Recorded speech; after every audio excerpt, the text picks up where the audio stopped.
Ang taong nagtatakwil ng kabutihan, kasamaan ang lagi hinihiling, at ang sugo ng kapahamakan darating sa kanya na tila kidlat sa dilim. Mas mabuti pang salubungin ang umuunggal na oso kaysa ang mangmang sa kanyang pagkawalang hiya.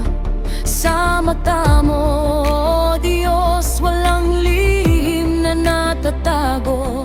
Timbang mo ang puso ng bawat nilalang. Sa katahimikan ng gabi, naririnig ko ang iyong tinig. Tumatakot sa anino, tumatatos sa kaluluwa. Oh Diyos, Ikaw ang apoy sa gitna ng dilim. Ikaw ang hukom na tapat magpasya.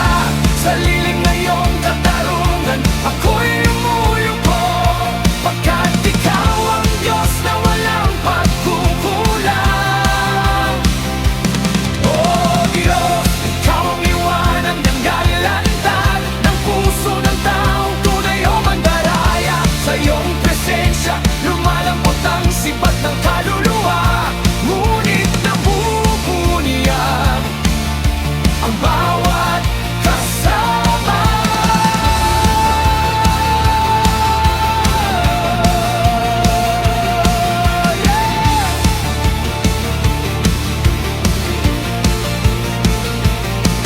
Ang gumaganti ng masama sa mabuti, sumpa ang sa tahanan niya'y dumarating ang pagtatalo. Kapag sinimulan, parang tubig na kumakawala sa bitak ng dam. Kaya titigil bago pa ito sumabog. Kasalanan sa iyo ang magpalaya sa salarin at parusahan ng walang sala. Ang mangmang ay bumibili ng karunungan, ngunit ang puso niya'y hindi sumasamba. Sa katahimikan ng gabi, naririnig ko ang iyong tinig. Hawak mo ang timbangan, hawak mo ang katotohanan. Oh Diyos, Ikaw ang apoy sa gitna ng dilim. Ikaw ang hukom na dapat magpasya. Sa lilim ng iyong katarungan, ako'y umuyuko, pagkat Ikaw ang Diyos na walang pagkukulang.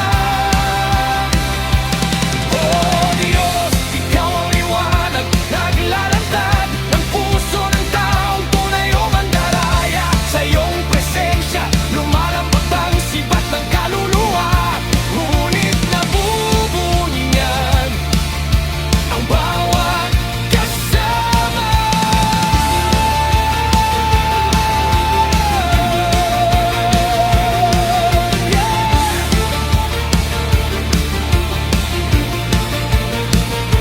Ang kaibigan ay tapat sa gitna ng unos. Ang kapatid ay kasama sa panahon ng bagyo. Ngunit ang taong